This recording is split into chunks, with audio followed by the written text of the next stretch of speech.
Hello and welcome to Tarot Electric. I am Mary Shock. I have a bit of tarot guidance for all of you today, and the card we got is the Ten of Swords. So the tarot today wants to not hold anything back. This is an intense card, so we've got a bit to talk about. The thing with the Ten of Swords, and this is the Rider-Waite deck, so it's this classic person with 10 swords in their back. They appear dead. But there is just the peak of maybe the sun rising up in the background. And this card, it's honestly overkill. So the guidance here is to look at the areas in our life that we are letting our own selves get in the way of our progress on our soul path and living our lives fully. Like we are our own undoing with this card. And it all comes from our mental space and the anxieties and thought cycles that live within our head. And it's really us getting in our own way. Being a martyr, playing the victim, and really just letting our own thought cycles run wild until we have lost all control over our life and we feel completely overwhelmed. So this is super relevant, I feel like, at this time of the year. At least here in America, most of us are getting ready for holiday season, and this is definitely a time where we can take on too much responsibility and therefore become overwhelmed and burnt out. So I think this card really wants us to take a step back, look at the areas in which we are feeling completely burnt out, and then see what we can do with those pieces of our lives to readjust so that we are living our best life. So what responsibilities can you give to someone else? Where can you delegate? Where can you just say no? Where can you carve out time in your schedule for peace, quiet, calm, and just you doing you? So really want to encourage everyone to look at our own anxieties in this time and see how we can just calm the mind, make time for self-care, and know that any time when we feel this Ten of Swords energy, when we just feel bogged down, we feel run over, and we just can't keep going anymore, the truth is there's an upswing to this. There's a rebirth from within this, and there's a level of initiation here for sure. So some of these lessons we're learning, even though they're hurting us to learn them, it's necessary for us to kind of go to this extreme place in order to learn to scale back, to protect ourselves, and to set boundaries. So I hope that that resonates with all of you. It does resonate with me, and I just hope that we can all find a balance and a harmony in our lives. Don't do too much here. Okay, so I've got a couple announcements before the show. We have Tarot Club coming up on December 10th. That's a Sunday. It's going to be a Holy Underground, but at a different time, from 2 to 3:30 p.m. We're going to talk about the Wheel of Fortune. You know that it's going to be amazing. I'd love to see you all there. You can join the BMore Tarot Club Facebook group for all the info. We've got BMore Astrology Club coming up the Sunday after that, December 17th. That's from 7 to 8:30 p.m. at Meta Wellness Center in Hamden. And you can join the BMore Astrology Club on Facebook, the Facebook group, to get all the details for that. And it's going to be great. We had a good first meeting. We're going to really focus moving forward and create an astrology community that is enlightening and vibing. So I'm looking forward to that. We have Tarot and Cocktails coming up at Golden West. That's on December 10th. Also, just jumping back, Starts at 9. Get there early. It's going to be so fun. So bring a magical friend and get a tarot reading. That's going to be amazing. I am working now to plan for tarot class I'm teaching with Baltimore Reclaiming, and that's coming up on January 21st. I will put the link to the event in the show notes.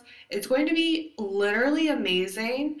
So I hope that folks in Baltimore can come out. All levels. If you're an expert, you're going to learn something new. If you're a beginner with tarot, you're going to have your world opened up. It's an all-day tarot intensive, and it's going to be experiential and experimental. So I hope to see you all there. I feel like those are my main announcements, and I just appreciate all of you for listening. This show is very special. I know you're going to enjoy it and really get a lot out of it. I want to thank from the bottom of my heart Pata Suyemoto, my friend and guest on the podcast today.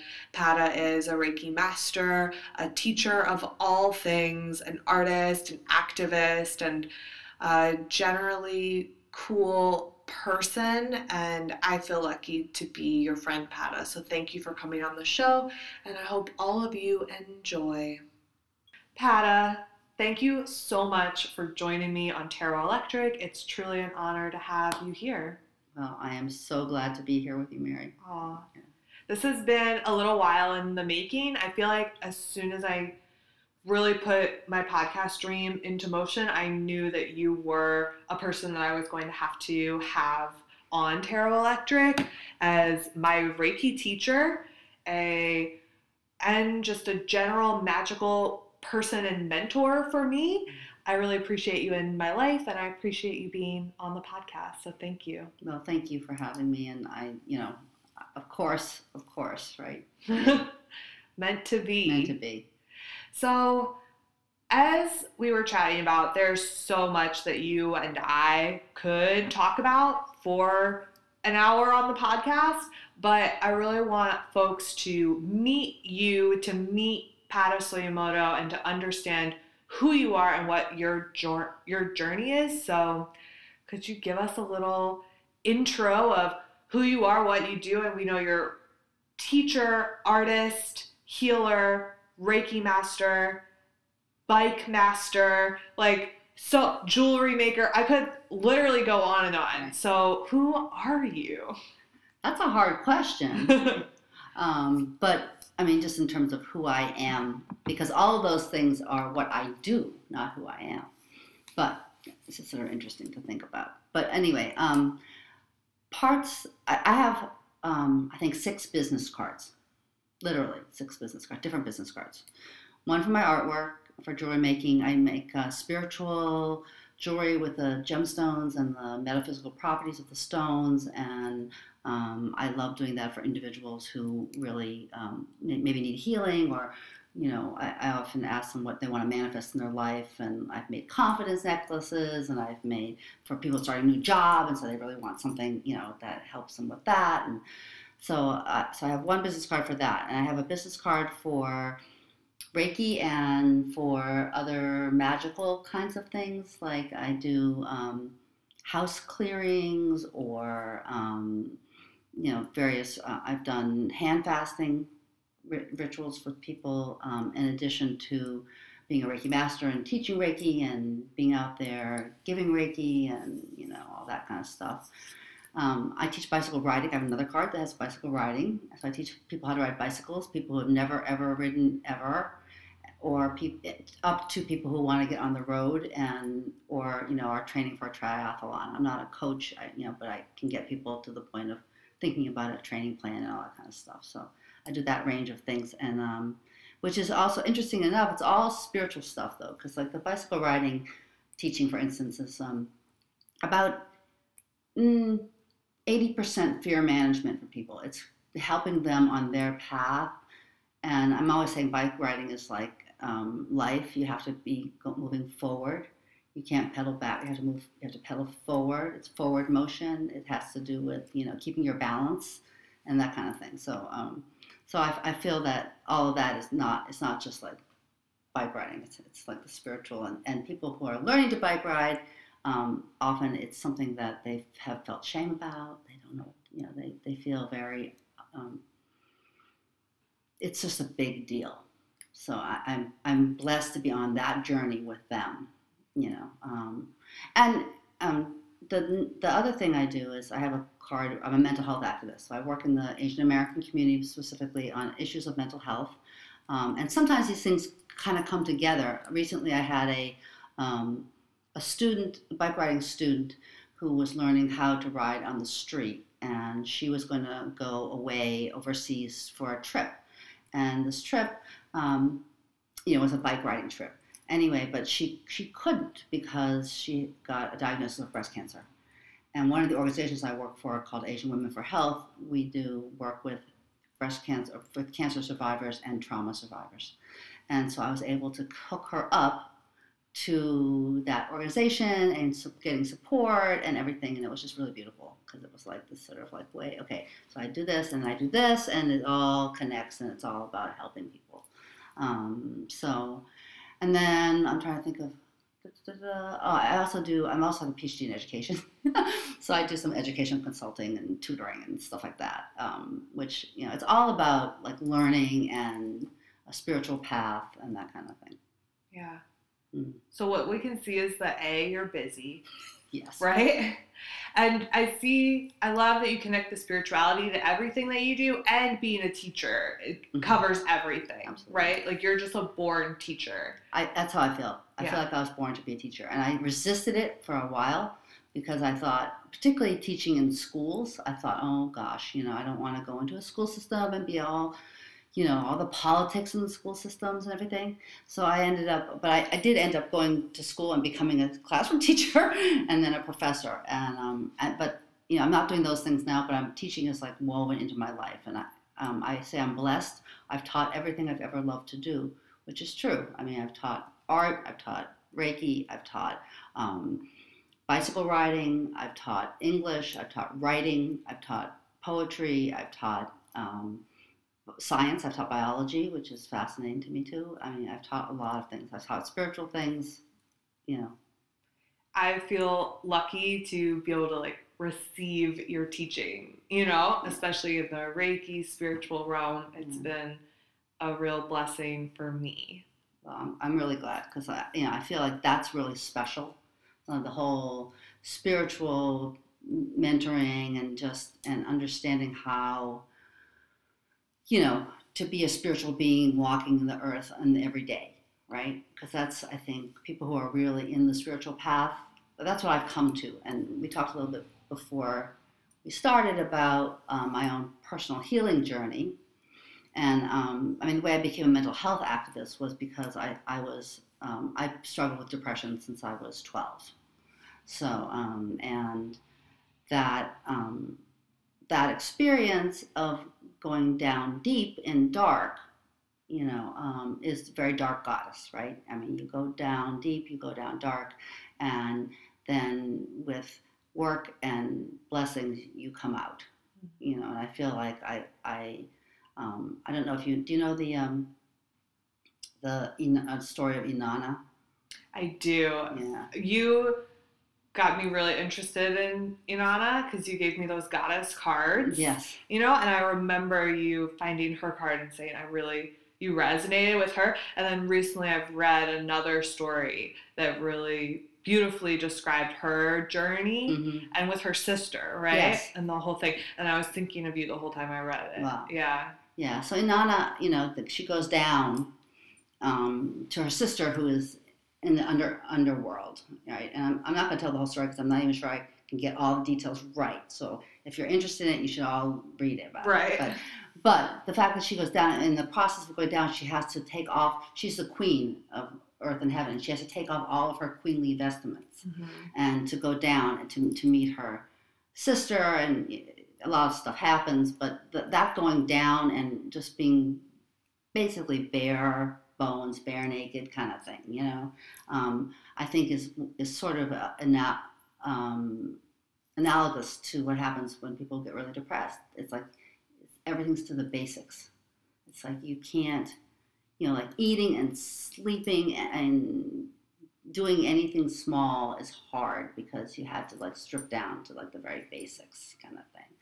And I feel like, the journey is to be able to then come back out of the darkness, I feel like, my journey has taken me, I've been depressed since I was 12. I had a very bad bout of it when I was like 35, 36.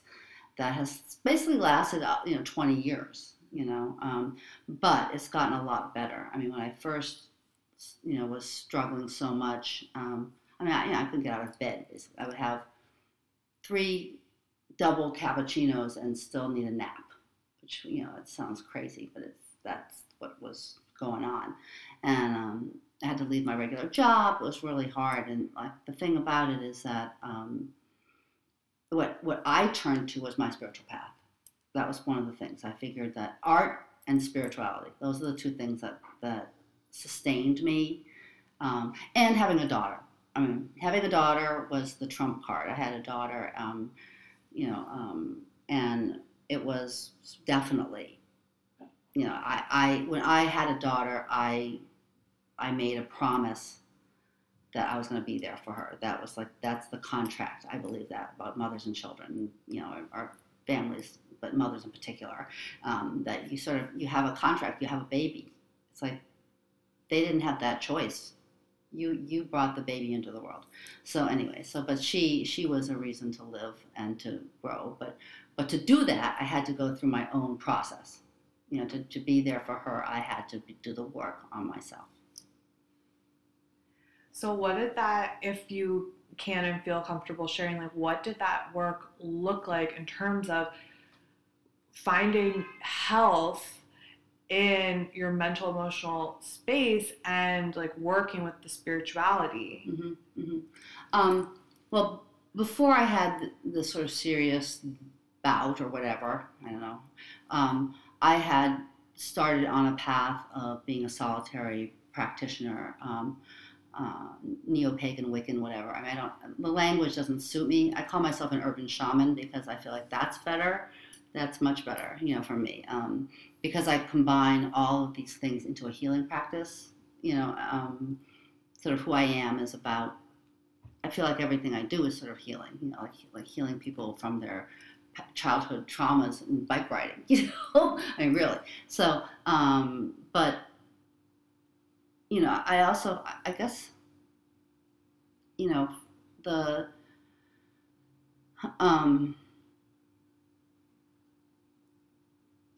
the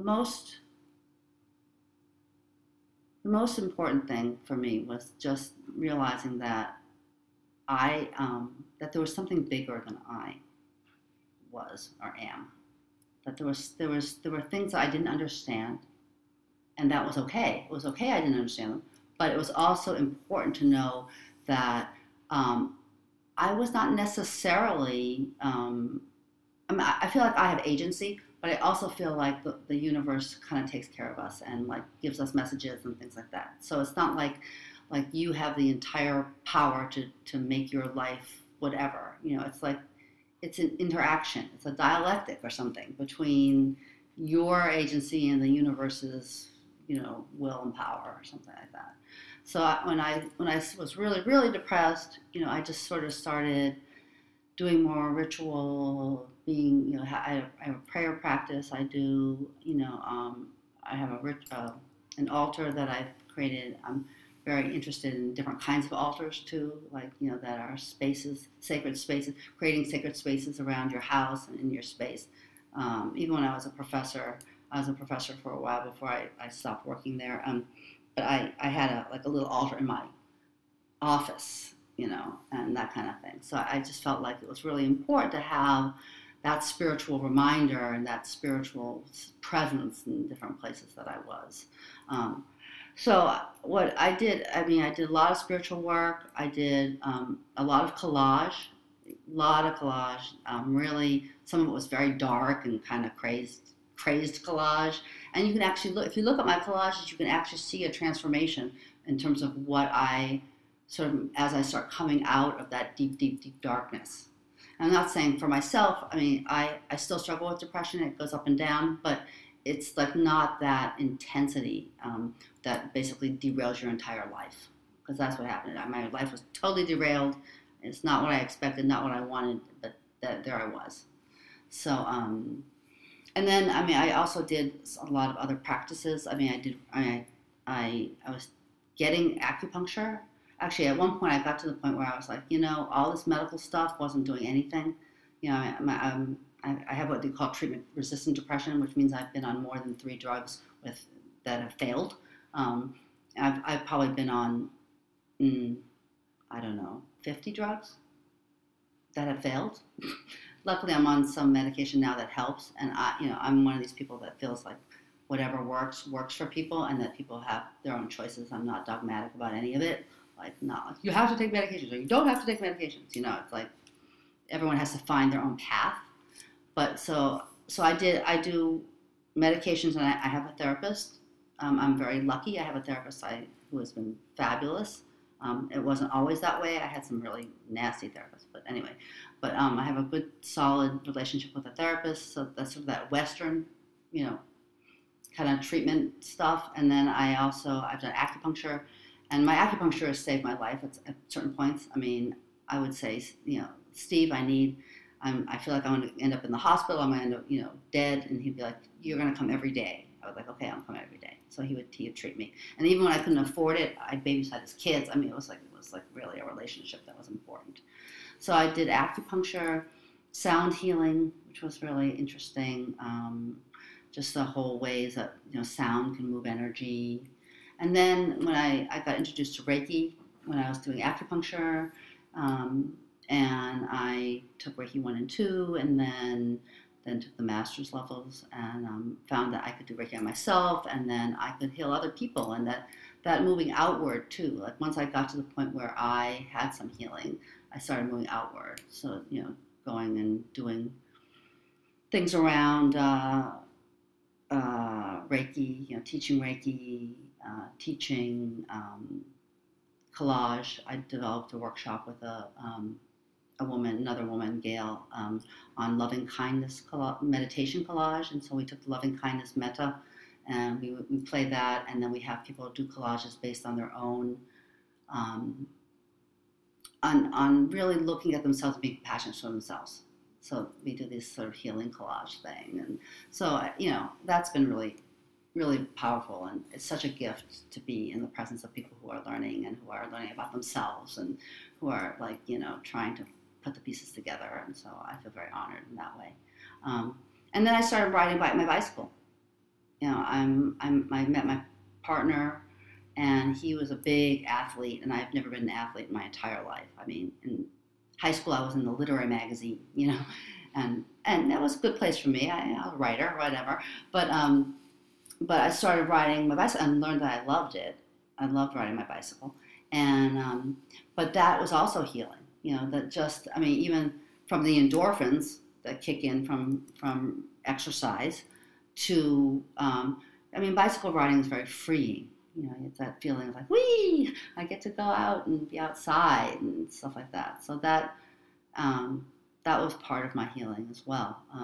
And I feel like, and I've always done stuff with jewelry making for a long time. And I do, as I said before, I do stuff with the metaphysical properties of the stones. I like to do custom work. But I also, work with the stones for myself, and I use them in my energy work with people, the stones and the herbs. We talked about herbs a little bit. I took an apprenticeship in the Gaia School for Western herbs, and that apprenticeship includes a lot of working spiritually with the herbs. So not just physically on the physical realm, on the spiritual realm too, on the energetic realm. And I found that particular realm very powerful to incorporate into energy work with the Reiki, with other energy healing I do, and with the stones. So I feel like, if people are open to it, I can bring all those gifts to a treatment or to a session, and that's really helpful. And that, again, that moving outward, working with other people and not getting so bogged down in one's own misery has been really healing too. Ooh, I have so many like areas in every all the wonderful things you just shared that I want to kind of elaborate on. But what's coming to me and what you just shared was this, and I find people coming in the spiritual community with this same kind of feeling of maybe something that you can help us with and address in terms of if I'm feeling like I need to do personal spiritual work and I have healing work to do. Sometimes I think we come up against a feeling of how can I heal others if I'm still working on healing myself? But I feel like you can do it all. And so, can you share with us about that? Like, what can we do when we feel this way, or what do you think about it? Well, I feel a couple of things. One is that um, that we do have to take care of ourselves first. That's true. I mean, people get really burnt out, and they can be healers. They can be so burnt out from doing their work that they don't have an ounce left for themselves or for anyone else, really. Right? I mean, we see that all the time. I mean, in Western medicine, we see it all the time. These burnt out doctors, how can they heal anybody else, really? How can they?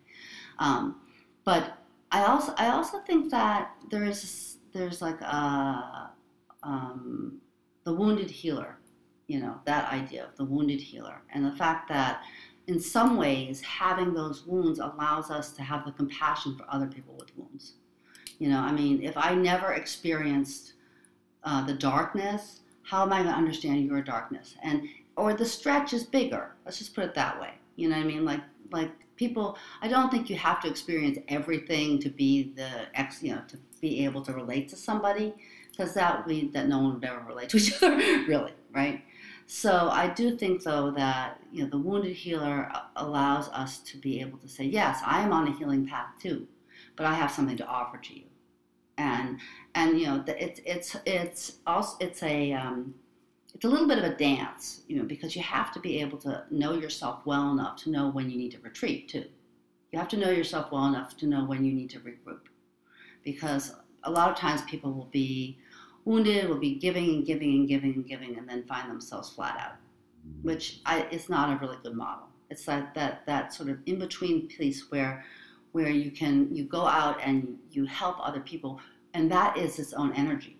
That creates its own energy, and that helping thing can come back and actually help you. But you can also be, and particularly as women, I think as women, we are givers usually, not always, but like a lot of times women have the paradigm of giving. And that is a good thing, because women get lots of things done because of that paradigm. I mean, yes, we do. At the same time, we can give to the point of not knowing who we are or where we are or what we have anymore for ourselves. So I think that's the thing. I also feel like I once took a meditation class, and in this meditation class, there were different teachers, and we each got to talk to a teacher. And I ended up talking to a teacher who was not only a meditation master or whatever he was, but he was also either a former psychologist or a psychologist too. And I was deep in depression. I mean, I was not doing very much of anything. And he said, you have, from your pain, you have the ability to be more compassionate to people who are suffering than someone who has never experienced that pain. And that really stuck with me. The idea that my experience is a window. He used the word window, a window into different people's experiences. And I think we need to hold that, and hold the fact that our painful experiences are also wisdom. It's not something to throw out. It's like when you go through a painful experience, hopefully we get to go through them, not get stuck in them, but we go through them, and that. A lot of times people don't want to think about it. I'm not going to think about it, kind of thing. But I also think that not thinking about it or not owning it is actually a way of denying part of yourself, because you're denying an experience that shaped you, And so I kind of feel like, they say you don't know the light unless you know the darkness, that. So you have to have the balance, and yeah, I mean, people have hard stuff, and that we can be open to engaging that hard stuff, and I think as a culture we don't do that very well. I agree. We don't engage the hard stuff well, and when people are going through hard stuff, we don't want to hear about it. Lots of people don't want to hear about it. They don't take the moment to say, are you okay? And I don't know. Like recently, I saw a woman who was out I was on the train. She was crying, and I stood there for a moment, and I just decided to say, "Are you okay?"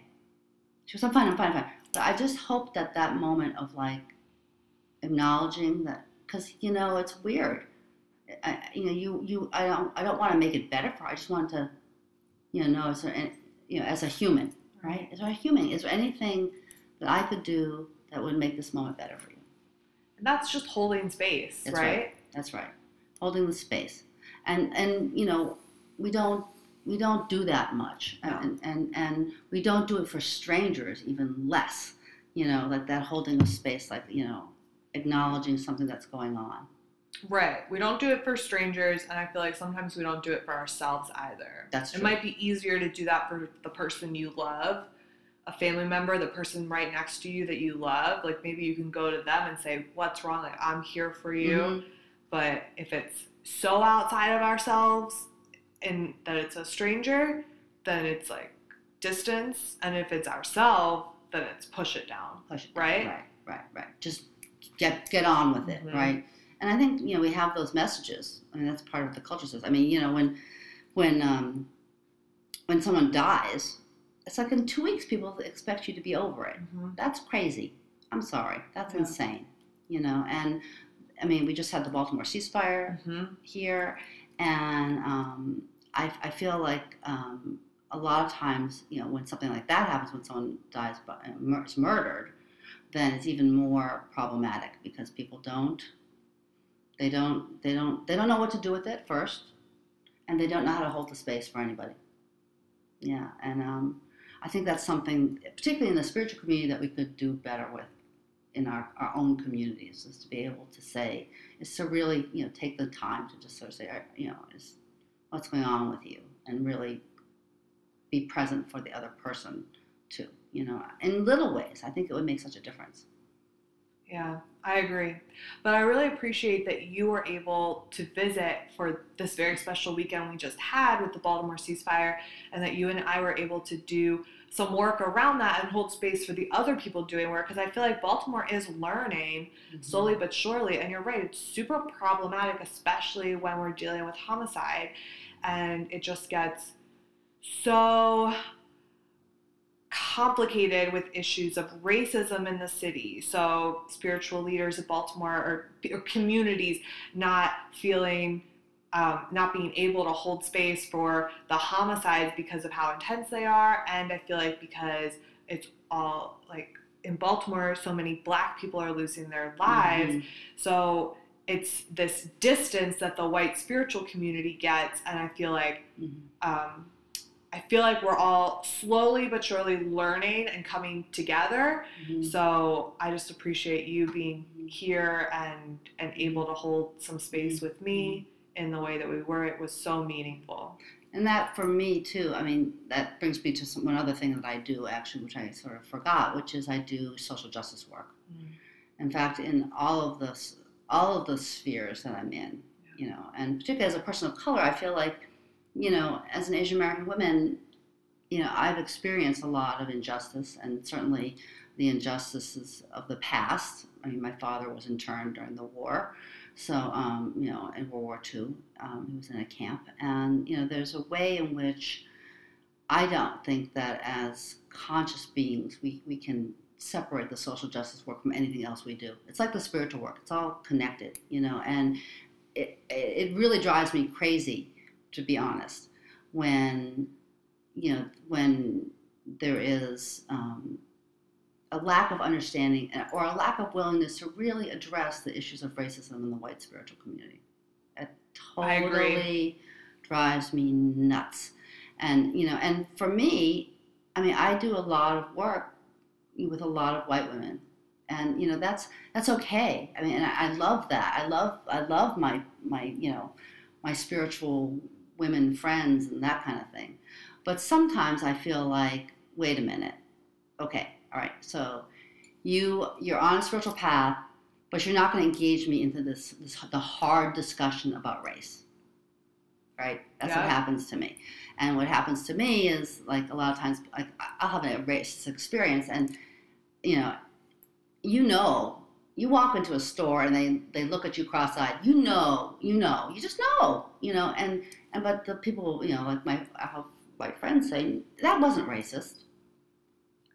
Yeah, they'll say that stuff, and because they don't want to know.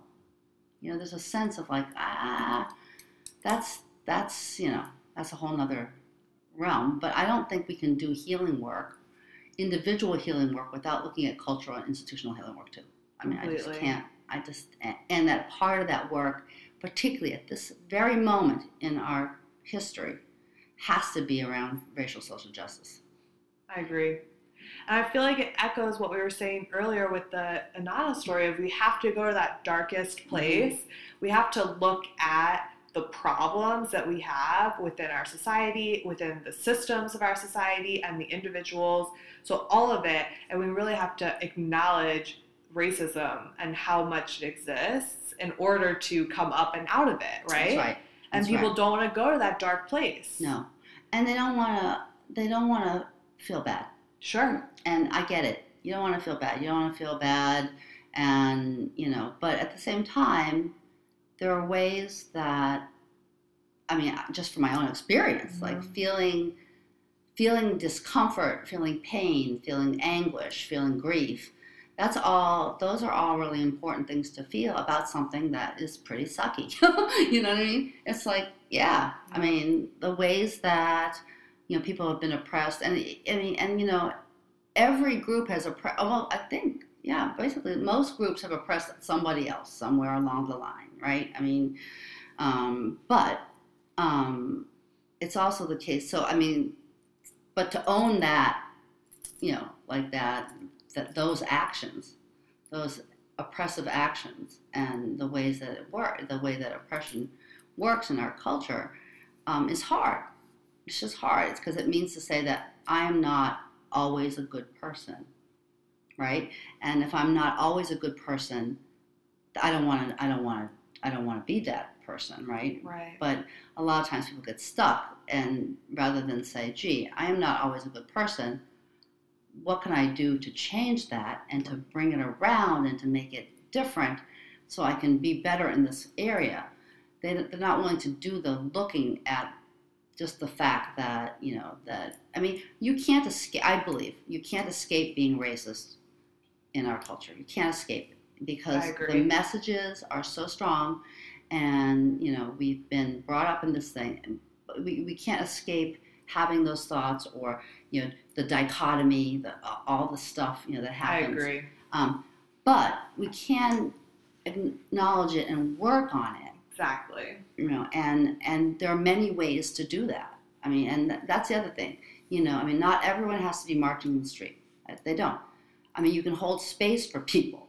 You can, you can do spiritual practice. And I'm not just saying let's just pray for no racism. I'm not saying right. That. I'm saying that, having a spiritual path, one would hope, would leave you open to the idea that there are many realities and there are many ways of being, and that, that perhaps one way, I mean, this is my hope about spirituality, and we all know that there are very dogmatic spiritual paths that they don't resonate with me, certainly.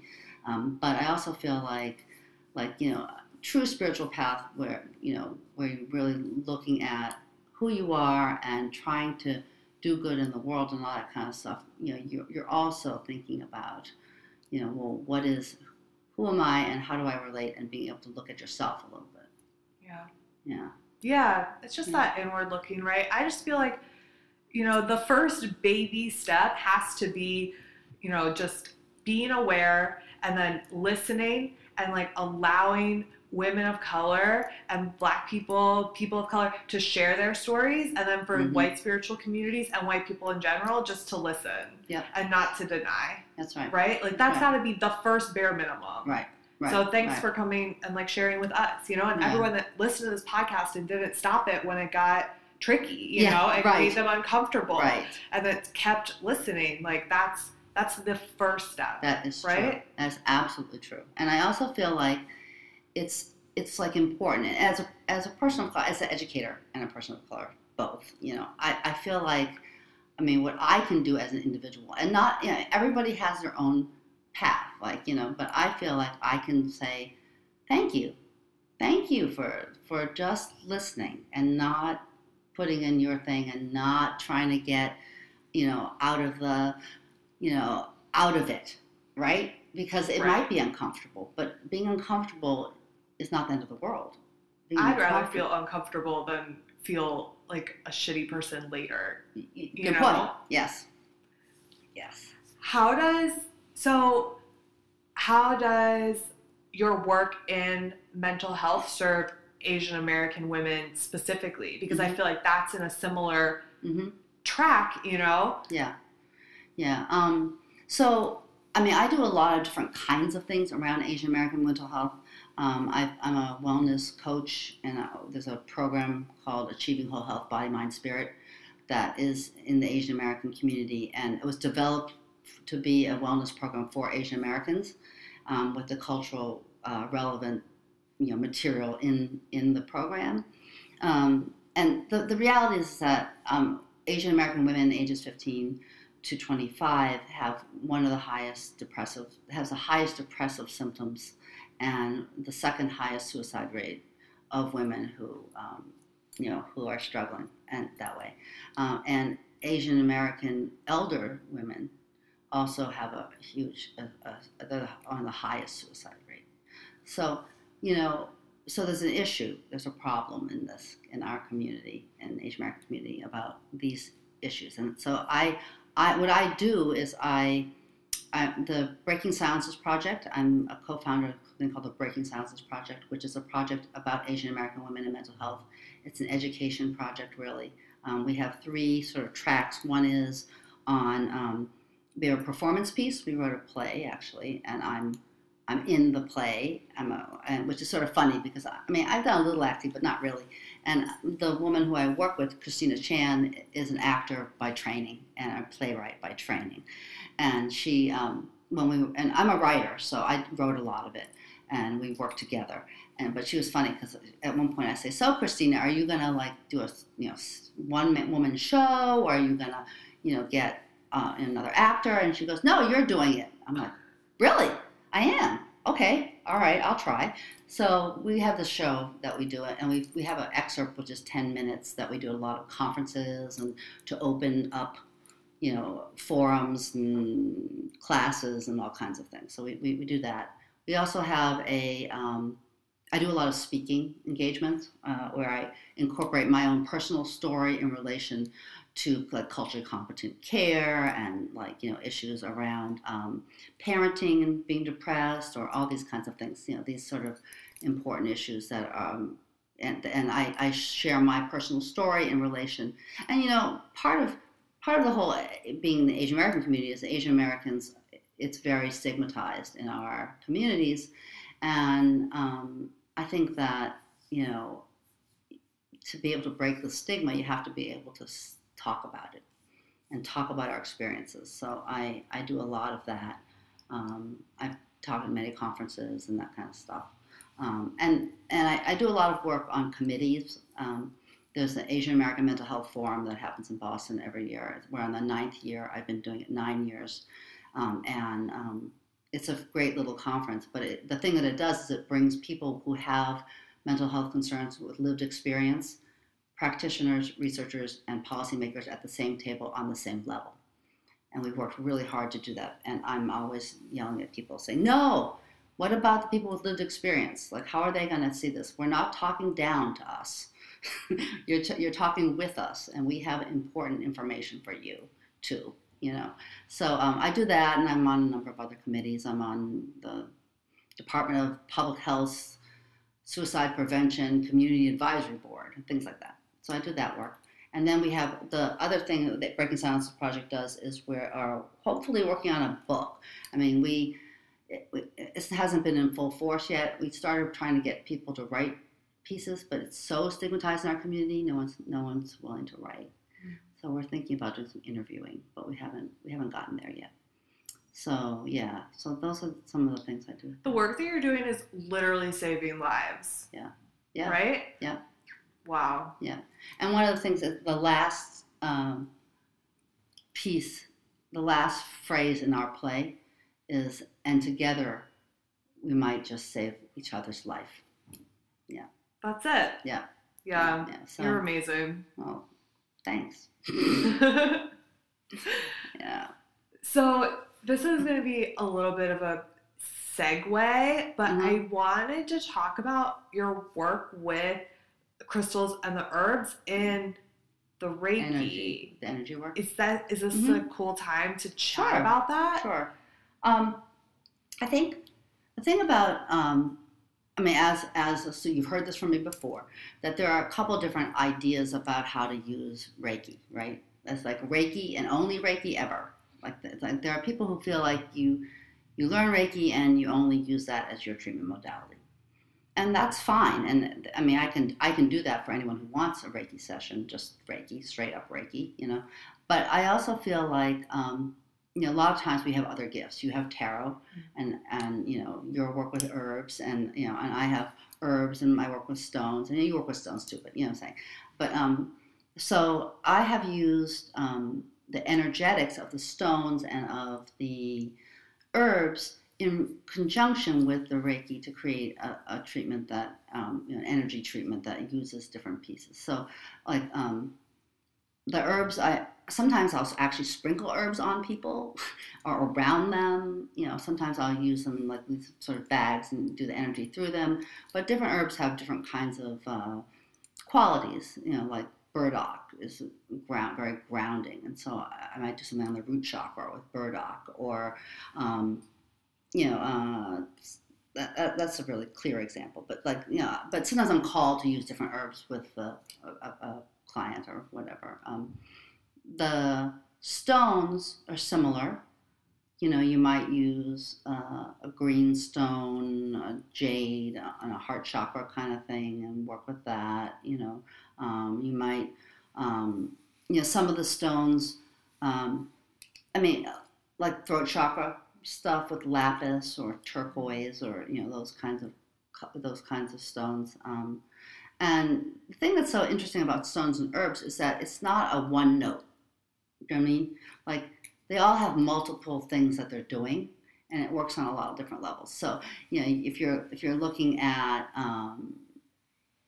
dandelion root or something like that, it's another one that's like you can really use for a grounding thing, but it's also very cleansing in certain ways and that kind of stuff. So whenever you're dealing with herbs, you're also you're dealing with multiple properties, and same with stones. I think it's multiple properties. You read one of those crystal books and it's like one crystal will have 20 different things, and it's like okay, but and so my feeling is that it all comes together. And I tend to work intuitively.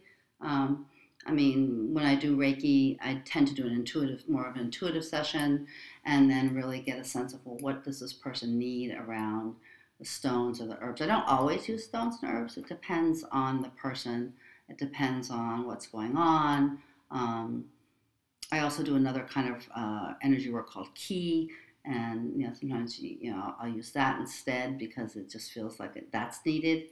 So I like to approach, someone coming for a treatment with what's needed here, and sometimes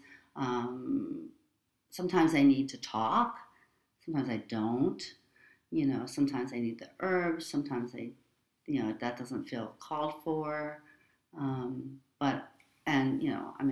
trying to think. Sometimes I give homework.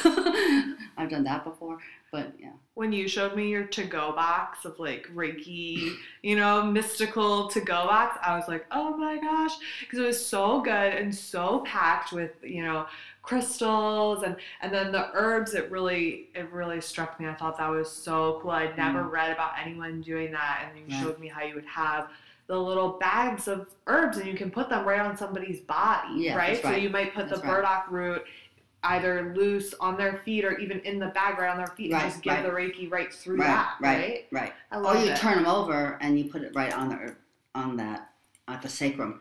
Oh, I mean? Like, not even on the feet. Yeah, where. So yeah, and that's the thing that's so great. It's so funny. I call that to-go box my spiritual kit. Yes. And it has, what does it have in it? It has herbs. It has, burdock, and it has cedar, and it has mugwort, and it has, I'm trying to think what else it has in it. It has borage, which I love borage. You know borage? What is that? Borage is about letting go. Mm. And like a lot of times people do need to let go of shit. So I find that in tarot. Yeah. Yeah. So much of my tarot work is telling people that. Yeah. Where would you put borage? I mean, I'm it sure depends. it's different for everybody. It depends. Yeah. That one really depends. Sure. But so I have the herbs, and then I have in the spiritual kit, I also have stones. I have bags of different kinds of stones. Some, and I have numbers of bags of stones depending. I also have bells. I have tingsha, and the bells are very clearing too. I have a rattle, because sometimes I will disperse energy with a rattle. I have some empowerment oil I made for my hands or for their hands, or I have candle, some sage, some smudge. So all that is in this little box that I take around with me. I love that. I need to develop one. I mean, Yes, I definitely have some to-go stuff packed, but it's always, I need a box. You know, do. what I have are tote bags, and it's not quite the same. No.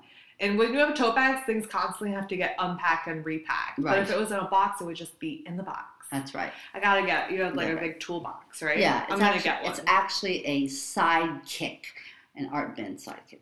All right, I can get the same one that you have. Mm-hmm. Perfect. Right. Yeah. No. When would you do the energy clearing with the bells or the rattle? Would you like to do that before a session starts? It's interesting you ask that, because I don't usually use the bells beforehand. I tend to use them at the end, like just to clear everything, at the very end. Nice. In the beginning, I tend to use the Reiki symbols and the Reiki energy to clear it. Yeah, which I've been working a lot with that too, and I really like it. Yeah. Yeah. Yeah, that helps. And so I'll tend to do that at the beginning, and then in terms of the rattle, that has to do more with if I feel like a real energy clog up, like to kind of break it up, it breaks up the energy. Okay. So I'll tend to do that in the middle of a session. Sure. And then the bells at the end. That's sort of how I've worked. There's no rules. Yeah. There's no rules, but that's what I tend to do. Mm. And I like the bells as kind of like a final thing, like this for clearing what we've been doing, and I don't know. I love that. That's just me. So what about with crystals, and also like with crystals in your jewelry making practice? How do you, I don't know, what crystals do you like right now? How do you know what's good for somebody? What's coming up with crystals for you right now? Crystals, it's interesting. When I make a necklace for someone, for instance, I do a lot. We have a lot of conversation about what they like and because I want to make something they're going to wear, right? You don't want to make a powerful healing necklace with colors they hate. You just don't. It doesn't work, right? So what you do is you say, what colors you wear. Trying to figure out what's your favorite season. I often ask what the favorite season is. What clothes they tend to wear, what colors, and that kind of thing. And then, so I start with sort of the person, and then I ask them things like, what do you want to manifest in your life? What are particular problem areas that you'd like to see resolved? Those kinds of things. And then I sit down and, with all that information, and some of it is around color. Like if they say, well, I really like greens and, purple or something, and obviously the amethyst comes to mind, or maybe a malachite or a aventurine, come to mind with the greens, and so or jade, but then I start thinking about, well, what do they need, right? What do they need? And so if someone wants to manifest, I don't know, give me an example. For me, I'm trying to manifest abundance in all areas, and like spiritual connection, and then also real world stuff like money and job abundance. Yeah. So I mean, so let's imagine that I'm making a necklace for you. Okay. So I would. So part of what I would be interested in is, what do you think is getting in your way for the abundance, right? And you don't have to tell me necessarily if you don't want to, but things that I would think of are, okay, so I would use euconite, and which is a release stone. I don't even know Yeah, that stone. it's actually kind of, I don't think it's very attractive. It's green and pink or salmon color. But I will often put medicinal stones in the back of the necklace. Okay. So I might make, like for you, with your spiritual connections, I might use the amethyst or the malachite, which is about transformation and like, coming into your own stuff and that kind of thing. Because abundance is also about confidence and those kinds of things, and about moving into those. So it's sort of like linking all the different pieces kind of thing. So, and, some stones around grounding, because like to do money abundance, you have to be really, like grounded. Yeah. So I might use some hematite in there or some black tourmaline or something like that. So, I mean, what I do is, and I get all this information, and then what I do is there's like maybe, often usually for a necklace, there'll be like 5 stones I absolutely know I have to have, and I'll put those in a pile. All my stones are in Ziploc bags. So then what I do is I go through all of my stones, which there's like many. I have I have 2 big like containers full of them. And I energetically say yes, maybe no. So I go through them all like this really fast. And then to figure out what does this person need? And I'll use my intuition and what I know and all that kind of stuff to do that. And then sometimes stones will go there, and like I don't remember, my recall is not great. I have stones in terms of like, but I have stones that I don't necessarily know that this means this, right? But I'll say, yeah, this needs to go there, and then sometimes I have to figure out, well, why is that needing to go there? So it's a combination of a mental and intuitive and artistic process altogether. And then, I'll design the necklace, and that takes at least a whole day, because it's just, I have to figure out, because I'm sometimes combining things that are weird, like, green and pink and blue. I mean, it looks weird. If you don't do it right, it looks really bad. But yeah, so and then I'll make the necklace, and I do regular stringing of beads, but I also do wire wrapping, where I put clusters of beads together and make links of chain out of the wire, so that it's very pretty and lighter. It's a little lighter. It that also depends on taste and stuff. But so yeah, I really enjoy making necklaces. I don't make them just to sell in a boutique, because I feel like they're very personal. That's what it sounds like. Yeah. Yeah. How could you make something and just sell it like, oh, this is a love necklace? Well, it might be okay, but it's not. For me, the thing that makes me go is like, making the necklace at this point, it's not so exciting. I mean, like actually physically making the necklace. It can be very meditative, which is nice, but there's no learning curve there. But the thing that's exciting is actually talking to the person and designing it and figuring it out, and like figuring out what they need and what would be beautiful. Yeah. So this might be a question that's hard to answer, but what does an intuitive yes feel like to you? Whether you're working with the crystals or even on the Reiki table with someone, like what's, because I feel like that's something that, right, but sometimes it's hard to articulate, and I'll get people asking me like, it's hard to connect with my intuition. And right. So sometimes I have trouble articulating it, and I'm wondering if you have any idea of what like a yes feels like. Yeah. I'm going to back it up a minute, because what I'm going to say is that one of the things that is really important is that to develop one's intuition, one has to have some moments of quietude.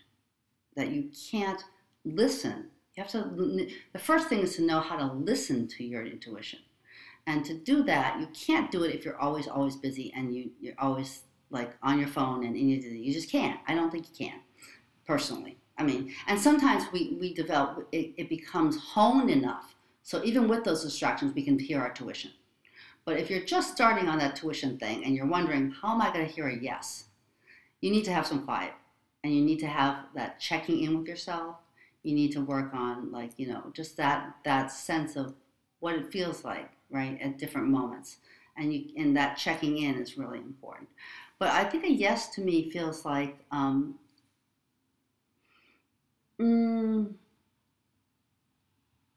let's see. It feels like sunshine, kind of. Aww. Yeah. Like, oh, yes, like that sort of like when you wake up and you see the sun and it's like, yeah, yeah, that's right. Yeah, this day is going to be good. That kind of feeling, and like, yeah, it's not quite as like, whatever, it's not Disney, but you know what I mean? I It's love like, that. yeah, but there's that sense of like, this is right. This feels right. And I think most people have had that feeling about something, maybe a person or a choice. I mean, we've all had that thing where we make a choice and it feels like, yeah, okay, this is the right one for me, right? And you can start there because I think almost everyone's had that experience. So, how did you know that was the right choice for you? Like, what was that feeling like? It was like, oh, well, and it's usually a combination of what we know about ourselves and what we feel about ourselves, right? I mean, like it's those combination. Like I would not choose to be an astrophysicist, right? I mean, if I decided I wanted to go to school to be an astrophysicist, like people would wonder about that choice just because of my background, and it's like I didn't like physics at all. Why would I do that, right? But when I became a teacher, I mean, I knew that even though I had fought it before, that it was the right choice. It was the right choice. And even though I'm not teaching formally in the classroom, it's still the right choice. And it remains the right choice back then. So, I think that people who are developing intuitive practices, there's two things. One is to really meditate. And meditate, I don't mean like a form of meditation necessarily, but just that sense of like being quiet and being able to have the sensations in one's body and in one's mind and in one's spirit, to be able to have that feeling of like, okay, yeah. And alternatively, I think people sometimes know when they're making a choice that's against their natural flow. And sometimes looking at those moments is instructive to figure out what the opposite is, if you will. So both those things, I think, if people are interested in looking at intuitive and to building their intuitive sense of themselves, I think that's some things you can start thinking about and doing. It's very wise. Mm-hmm.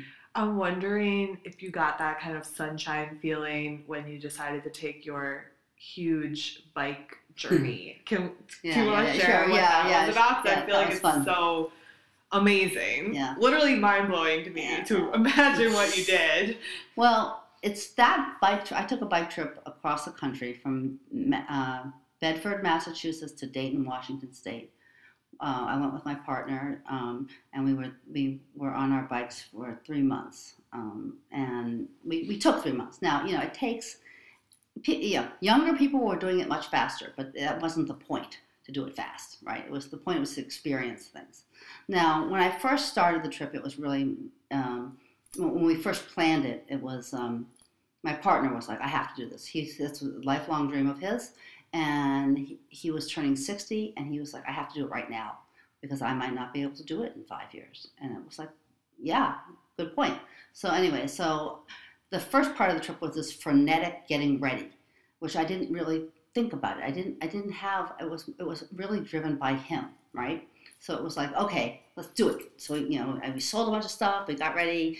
I got the material. I went to REI, spent a whole lot of money on tents and things like that, and then we started, and it was funny because right when we started, I had a little mechanical issue. And my partner, my wheel wouldn't move. And it turned out it was really simple. But at the moment, he was like, oh, we shouldn't do the trip. And I looked at him, and that's when I had my moment. I said, what are you talking about? That was my aha moment. It was like, no, we're on this trip. Let's go. Let's figure it out. You're going to let like a little like obstacle, first dash your dreams, like that's not good. And also dash this sort of potential, like, yeah, this is what we have to do right now. And then as I went along on it, I had my best friend tell me, I actually had a big fight with my partner, and I was like, I don't know if I can do this, I don't know if I can finish, and I'm not going to finish, we're going to fight the whole way, and blah, blah, blah. And my best friend said to me, he said, well, you have to do this. And I was like, yeah, whoa, you're right. I do have to do this. And then I was thinking like, well, if I had to do it alone, what would I have to do? Right? And I figured out that if I had to do it alone, what I would need is just a little more money, because it was the safety issue, right? I didn't want to stay in campgrounds that felt sketchy by myself as a woman alone. But making that decision that I could do it alone, I didn't. I mean, we kind of made up and went along our way, but I could have done it alone was really important. That was like one of those moments where it was like, yeah, you're right, you know. But that sort of moment of being able to sort of say that this trip was mine, not just his, it was mine, really happened right at that moment when the wheel was stuck. And I was like, you're nuts, you know, I'm gonna just fix the wheel. So it turned out the skewer and the wheel was not tight. So I just had to like reset it and put the skewer on, and then we went along our way. That sounds like a simple fix for someone that knows bikes. Yeah, it was a simple fix. Not Anyone for me. I could show you in 2 seconds, so no problem. Can you share a little bit with us about how spirituality like helped and played into that journey? Because it seems like you couldn't let it go, right? No. Like no. 3 months on the road. Right.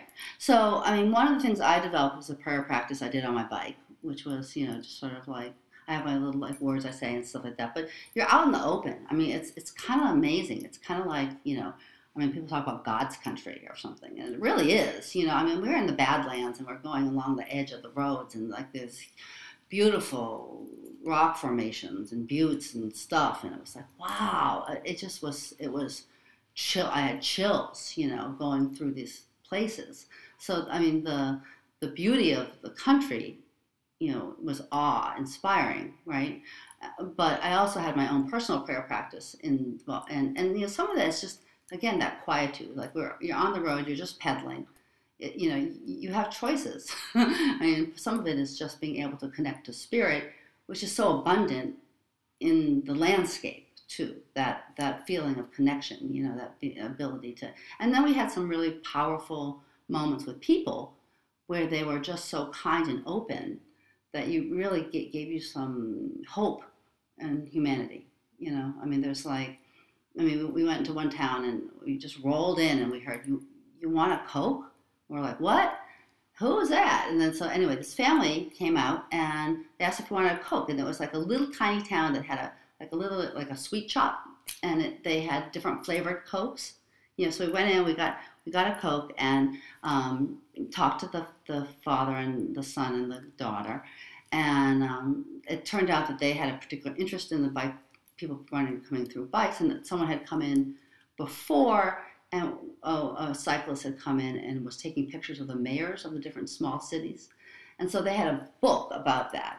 So anyway, we asked where to get lunch. So we go, they direct us to a place to get lunch. We go in there, we order our lunch, and the son comes back with the book and shows us the book at the table. You know, as we're eating, and as we go to leave, so he leaves. As we go to leave, the waitress says, "You don't have to pay us anything because the Phillips family took care of it." Mm-hmm. Oh my That's goodness. Right. That's right. And it was just like a total selfless act of kindness, you know, and that kind of thing is huge. And I think that's a lot of what spiritual practice is about too. You know, they were acting very spiritually, I think, by just, you know, paying it forward and really, you know, doing that kind of kindness, that kindness. And I mean, you know, just think about it. I mean, we all just did one act of paying it forward a day or something, just little things. It would make the world so much better. Yeah. You know, and I think it is really related to being a spiritual person, is being an open and generous person. Yeah. You know. Actually, I love that, and I love when you share that message to pay it forward, because I mean, you came to Baltimore and offered such a generous Reiki class of a sliding scale donation. No one was going to be turned away for lack of funds, and that's what you said to everyone, just pay it forward. And that's what you say to me too, and that is just right in alignment with my own values, and then also encourages me to spread that value even more and make it even a bigger practice in what I do, to just allow for other people to join in, to share what I have with others whenever I can. Yeah. And know that it's going to come back. Right. Well, you know, they say that, you know, things come back to you threefold, right? Right. So good and bad. So, you know, we all hope that, you know, we do the good to get the threefold back. Right. Yeah.